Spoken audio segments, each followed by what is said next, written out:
বন্ধুরা, অনেক দিন পর বাংলাদেশ আর্মি, বাংলাদেশ সেনাবাহিনীকে মন থেকে একটা স্যালুট জানাতে ইচ্ছা করছে। এমনই তারা একটি কাজ করেছে। গতকাল মধ্যরাতে বলতে পারেন লিটারেলি জামাতের এক নেতাকে দৌড় করিয়ে করিয়ে মার খাইয়েছে। ভাই, মার খাইয়েছে না, মেরেছে।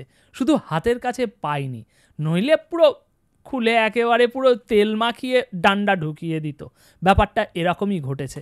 আর সেই ঘটনাতে জামাতের এই ভদ্র পোশাকধারী জঙ্গিরা যে বিবৃতি দিয়েছে সেটা সত্যি লজ্জাজনক। পুরো ঘটনা এখনই দিনের আলোর মতো আমি আপনাদের সামনে উপস্থাপন করতে চলেছি। কিন্তু তার আগে বলে রাখি, এই যে নির্লজ্জতা, বেহায়াপানা, মানে চোরাচালান, অস্ত্র অপরাধ, নারী অপরাধ, জঙ্গিবাদী, এই সমস্ত কারণে সেনাবাহিনী যে জামাত নেতাকে ধরতে গিয়েছিল, গ্রেপ্তার করতে গিয়েছিল, তার বিরুদ্ধে অ্যাকশন নিয়েছে গভীর রাতে। সেই ঘটনাতে নিজেদের অপরাধকে স্বীকার করে লজ্জিত না হওয়ার পরিবর্তে উল্টো তেড়ে আসছে বাঘের মতো। সুতরাং এসব শিক্ষা তারা কোথা থেকে পেয়েছে জানেন? ওই আব্বাজানেরা যারা এখন হিন্দুস্তানের মার খেয়ে এখন সারা দুনিয়াতে ঢোল পিটিয়ে বেড়াচ্ছে, আমাদের বাঁচাও, আমাদের বাঁচাও। সেখান থেকেই মানে ওই রিস্তেতে পাওয়া একটা বিষয়। এখন দর্শক, ঘটনাতে আসছি। ঘটনা হচ্ছে গভীর রাতে চট্টগ্রামের সাতকনিয়ায় দেলোয়ার হোসেন নামে এক জামাত ইসলামী নেতার বাড়িতে অভিযান চালিয়েছে সেনাবাহিনী। গভীর রাতে চালিয়েছে, কিন্তু ঘটনার গভীরতা বুঝতে পারছেন যে কি এমন ওই নেতার বাড়িতে থাকতে পারে, কি এমন অপরাধ করেছে ওই জামাত নেতা যে গভীর রাতে সেনাবাহিনীকে তার বাড়িতে হামলা চালাতে হলো। কারণ আমরা তো জানি জামাত মানে একেবারে দেশপ্রেমিক, একেবারে সাচ্চা খাঁটি মানুষ, এক একটা খাঁটি দেশপ্রেমিক নেতা এক একটা। কিন্তু আজ এই জামাত সরকারের আন্ডারেই ইউনূস সরকারের সেনাবাহিনীকে কেন জামাত নেতার বাড়িতে অভিযান চালাতে হলো? এরকম গভীর কিছু ঘটনা আছে, আসছি। এখন এই যে অভিযান চালিয়েছে সেনাবাহিনী, সেখানে সেনাবাহিনী বলছে যে আমরা সুনির্দিষ্ট অভিযোগের ভিত্তিতে এই অভিযান চালিয়েছি। ভালো করে লক্ষ্য করবেন এবং মনে রাখবেন, এই যে সেনাবাহিনী কথাটা বলছে যে আমরা সুনির্দিষ্ট অভিযোগের ভিত্তিতে অভিযানটি চালিয়েছি। কেন বলছি? কারণ এরপর এই জামাত নেতাদের লজ্জিত হওয়ার মতো যে বিবৃতিটা দিয়েছে, সেখানে এর তাৎপর্যটা বুঝতে পারবেন। এখন এই ঘটনায় নিন্দা ও প্রতিবাদ জানিয়েছে উপজেলার কাঞ্চনা ইউনিয়ন জামাতে ইসলামী। জামাতে ইসলামীর স্বাক্ষরিত একটি বিবৃতিতে তীব্র নিন্দা জানানো হয়েছে। কাদের বিরুদ্ধে? আমাদের সেনাবাহিনীর বিরুদ্ধে। সুতরাং সেনাবাহিনীর যে সেনাবাহিনীর যে বিচার, তার ঊর্ধ্বে উঠে গিয়েছে জামাতের নেতারা। তারা প্রতিবাদ জানাচ্ছে। মানে লাঠিটা যখন আওয়ামী লীগের ঘাড়ে যায় তখন ঠিক আছে, সব অপরাধী, সবাই দুষ্কৃতী, সবাই দেশদ্রোহী। কিন্তু লাঠিটা যখন নিজের ঘাড়ে আসে এবং দোষটাও যখন নিজের কাঁধে থাকে, তা সত্ত্বেও আমরা দেশদ্রোহী নই, আমরা সমাজে আতঙ্ক ছড়াচ্ছি না, উল্টো গান গাইতে শুরু করে দেয়। এখন আপনাদেরকে প্রথমে শোনাই সেনাবাহিনী কেন এই অভিযানটি চালাতে গিয়েছিল এবং সেনাবাহিনী কি কি কারণের জন্য তারা জামাতের বিরুদ্ধে এরকম একটা অ্যাকশান নিয়েছে। তারপর তাদের বিবৃতিতে আসছি। তা না তো প্রথমে তাদের বিবৃতিটা শুনলে মনে হবে যে সত্যি সেনাবাহিনী একই কাজ করছে, এটা তো উচিত নয়। সেই জন্য এখন সেনাবাহিনী বলছে, দর্শক, সাতকনিয়ায় সেনা ক্যাম্পে দায়িত্বরত ক্যাপ্টেন পারভেজ বলছেন, সম্প্রতি কাঞ্চনা ইউনিয়নে অপহরণ সহ বিভিন্ন অপরাধ সংগঠিত হচ্ছে, সেখানে তার সংশ্লিষ্টতা আমরা পেয়েছি। কার সংশ্লিষ্টতা সেনাবাহিনী পেয়েছে? এই জামাতের নেতা দেলোয়ার হোসেন, তার সংশ্লিষ্টতা পেয়েছে। কি কি অপরাধে? আপনার অপহরণ এবং বিভিন্ন অপরাধ, সেই সবে তার সংশ্লিষ্টতা পেয়েছে। এর পাশাপাশি, শুধু এতেই নয়, এর পাশাপাশি বিভিন্ন অবৈধ অস্ত্রের যোগানদাতা হিসাবেও তার নাম আমরা পেয়েছি।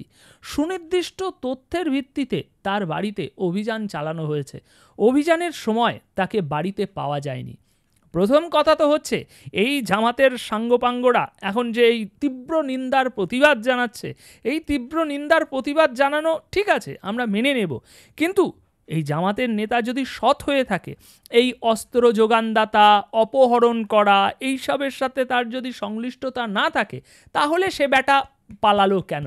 ও কি আওয়ামী লীগ করে যে বিনা কারণে ওকে ধরে জেলে ঢুকিয়ে দেওয়া হবে? ও তো আওয়ামী লীগ করে না, ও তো জামাত করে, তাই না? সুতরাং তার যদি কোনো অপরাধ না থাকে, সেনাবাহিনীর কাছ থেকে পরদিন সকালেই আমরা ছাড়িয়ে নিয়ে আসব, তাই না? তাহলে এই মালটা পালালো কেন বাড়ি ছেড়ে? প্রথম পয়েন্ট। দ্বিতীয় পয়েন্ট, সেনাবাহিনী এ তো দলমত নির্বিশেষে কাজ করছে দেশে, তাই না? তো সেই সেনাবাহিনী বুক ঠুকে বলছে, তাও একজন সেনাবাহিনীর কোনো ছোটোখাটো কর্মকর্তা না, ক্যাপ্টেন মাপের একজন কর্মকর্তা বলছেন যে আমরা অপহরণ সহ অবৈধ অস্ত্রের যোগানদাতা হিসাবেও তার সংশ্লিষ্টতা পেয়েছি। সুতরাং এবার পরিষ্কার হচ্ছে, এই যে গতকালকেও ওই হাইওয়েতে একটা আমরা ঘটনা দেখলাম, হাইওয়ে ব্লক করে অস্ত্র নিয়ে ছুটে আসছে গাড়ি চালকদের উপরে হামলা করতে, লুটপাট করতে। সুতরাং এই যে অস্ত্র আদান প্রদান হচ্ছে, দেশীয় অস্ত্র, এই সবের যোগান কোথা থেকে আসছে? এই দেশপ্রেমিকরা সেই যোগানদাতা। এবং এই বিভিন্ন সময়ে বিভিন্ন মানুষকে অপহরণ করে তাদের কাছ থেকে টাকা নেওয়া হচ্ছে, এ নেওয়া হচ্ছে, সে নেওয়া হচ্ছে, বিভিন্ন ঘটনা হচ্ছে না? তো এর পিছনেও ব্যাক করছে কারা? এই সমস্ত দেশপ্রেমিক নেতারা। সুতরাং এটা হচ্ছে আমাদের সেনাবাহিনীর ভাষ্য, যে সেনাবাহিনী এই কারণে এই জামাত নেতার বাড়িতে অ্যাকশন নিতে গিয়েছিল, তাকে ধরতে গিয়েছিল, কিন্তু বেটা চোর, বেটা বাটপার পালিয়ে গিয়েছে। এবার আসুন এই নির্লজ্জদের বিবৃতিতে কি বলা হয়েছে সেটা আপনাদেরকে শোনাই, তাহলে বুঝতে পারবেন এরা ঠিক কতটা নির্লজ্জ। নির্লজ্জ হবেও না কেন? শরীরে তো ওই ৭১-এর পরাজিত রক্ত ঢুকে রয়েছে, তাই না? তো নির্লজ্জিত হওয়া এটা এদের রক্তে রয়েছে, কেন হবে না ভাই? এখন বিবৃতিতে তারা বলছে, বাংলাদেশ জামাতে ইসলামী কাঞ্চনা ইউনিয়ন শাখার অন্যতম শুভাকাঙ্ক্ষী দেলোয়ার হোসেনের বাড়িতে রাতে সেনাবাহিনীর একটি টিম অভিযানের উদ্দেশ্যে গিয়েছে বলে আমরা জানতে পেরেছি।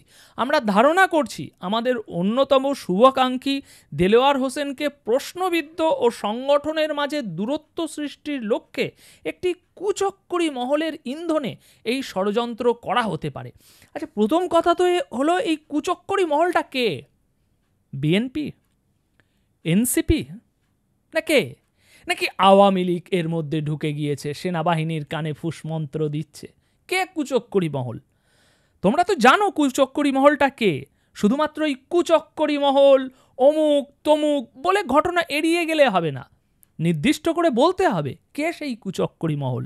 বিএনপি নামটা বলো একবার, এনসিপি মেরে ছাল তুলে দেবে, নাম বলবে না, কারণ সে বলার সাহস এদের নেই। শুধু ওই কুচক্করি মহল বলে জিনিসটাকে ঢাকা দেওয়ার চেষ্টা। তো তাদের এই কুচক্করি মহল ইন্ধনে আর কি সেনাবাহিনী এই ষড়যন্ত্র করতে গিয়েছে। তাছাড়া তারা বলছে, ষড়যন্ত্র করে সংগঠনের নিবেদিত শক্তি, জঙ্গি সংগঠনের নিবেদিত শক্তি, এটা পরিষ্কার করে বলো। জঙ্গি সংগঠনের নিবেদিত শক্তি দেলোয়ার হোসেনের সঙ্গে আমাদের কখনো দূরত্ব সৃষ্টি করা যাবে না। এই ঘটনায় আমরা তীব্র নিন্দা ও প্রতিবাদ জানাচ্ছি। তোদের এতটুকু লজ্জা থাকবে, তারপর তো তোরা তীব্র নিন্দা আর প্রতিবাদ জানাবি? বেলজ্জে। আচ্ছা, সুষ্ঠু তদন্ত করে অতি দ্রুত ঘটনার মূল হোতাদের চিহ্নিত করার জন্য প্রশাসনের কাছে জোর দাবি জানাচ্ছি। সুতরাং বুঝতে পারছেন, চোরের মায়ের বলো গলা। সেনাবাহিনী বলছে যে এই বাটপাটটাকে আমরা অপহরণ আর অস্ত্র যোগানদাতা হিসাবে প্রমাণ পেয়েছি, তাই তার বাড়িতে ধরতে গিয়েছি। কিন্তু এরা আবার উল্টো দাবি করছে যে প্রশাসনের কাছে জোর দাবি জানাচ্ছে এই ঘটনার মূল হোতা, মানে ও মূল হোতা না, ওই কুচক্করি মহল কোন মূল হোতা আছে, উল্টো ফাঁসানোর চেষ্টা হচ্ছে।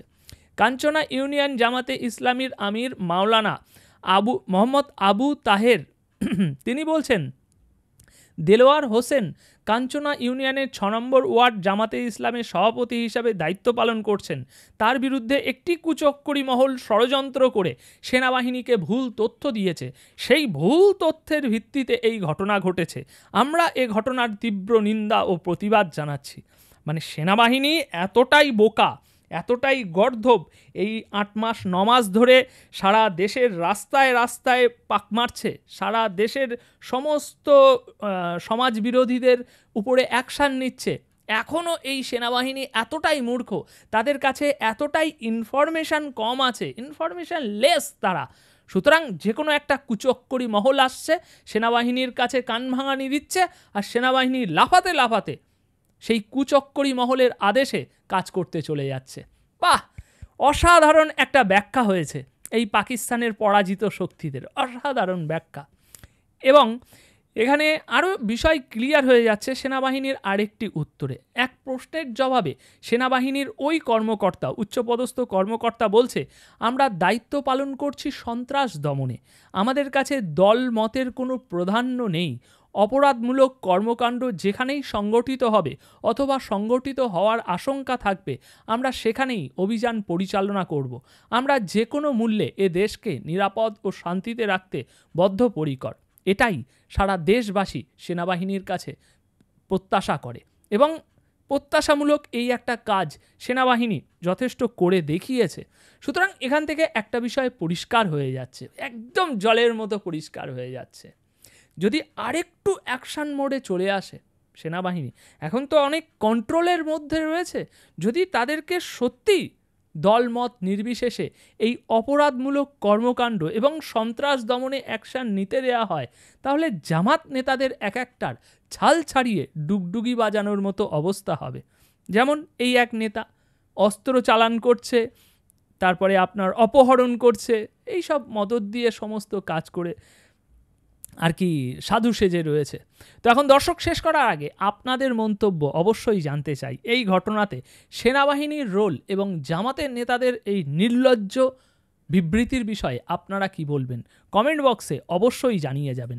এবং সবথেকে বড় কথা, এই যে জামাত দাবি করছে কোন এক কুচক্করি মহল তাদের বিরুদ্ধে ষড়যন্ত্র করেছে, তো সেই কুচক্করি মহলটা কোন দল হতে পারে? আপনার কি মনে হয়? কমেন্ট বক্সে অবশ্যই আপনার মনের কথা জানিয়ে যাবেন। ধন্যবাদ আপনাদের সকলকে।